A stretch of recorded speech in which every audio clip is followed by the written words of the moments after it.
It's a question so many people have wondered. Does the COVID-19 vaccine have an impact on my health? Now, the largest COVID study ever conducted is providing some answers.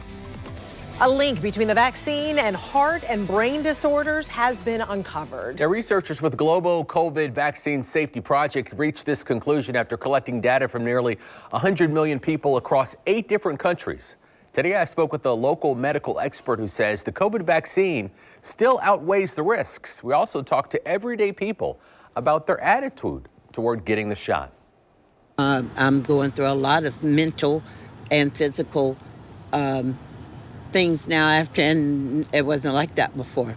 Elizabeth Foster says she questions if the COVID-19 vaccine she took in 2020 has anything to do with the decline she says she's experiencing in her health. Foster's still digesting the new data released by the Global COVID Vaccine Safety Project, which studied nearly 100 million vaccinated individuals across 8 countries. The report specifically looked at the adverse effects of the Pfizer, Moderna, and AstraZeneca vaccines, finding the following. The study links vaccines to slight increases in neurological, blood, and heart-related conditions like myocarditis, pericarditis, and Guillain-Barré syndrome. For instance, out of the more than 99 million people studied, researchers observed only 190 cases of Guillain-Barré syndrome in people who took the vaccine. Researchers stressed the association between the vaccines and adverse side effects does not prove the vaccine was the root cause for the illness.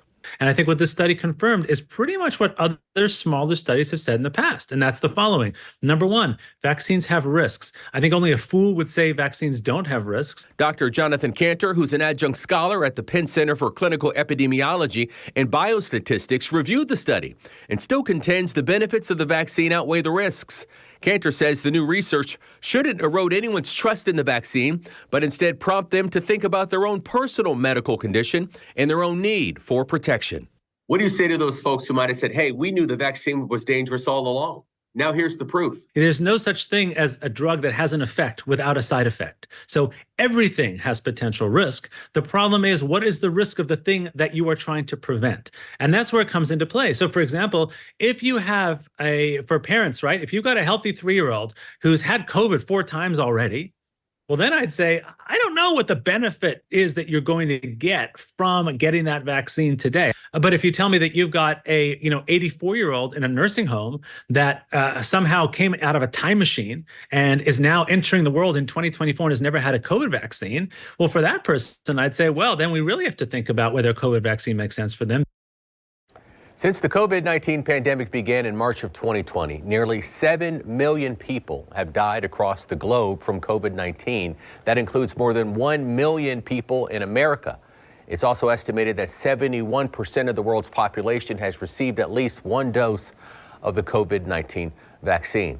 And as you heard Dr. Cantor, they're saying, his biggest takeaway, and mine too after doing the story, was that, you have to look at your own personal risk and whether or not you have any contributing factors that could lead to, some kind of complications. But I guess the silver lining for all of us, whether or not you believe in the vaccine or not, if it's safe or not, is that the strains of COVID-19, when they have mutated, they have become less deadly. Mm-hmm. We've seen those deaths trail off versus what could have been worse, where they could have mutated to a more deadly strain. Yeah, but I'm sure there are a lot of you who listen to that story. Like me, I'm sitting there going, what has happened over the past couple of years? I had the COVID shot, I had COVID, and then dealt with pericarditis like just this past Christmas. Mm-hmm. So I never had heart problems before, so I wonder. Right. Now I'm going to be doing some more research to figure out what in the world. Yeah, and it's always good to check with your general practitioner, check with your doctor. And these are the questions and conversations that you need to have when you need to decide whether or not you want to get the COVID-19 shot or any vaccine for that matter, based on your own personal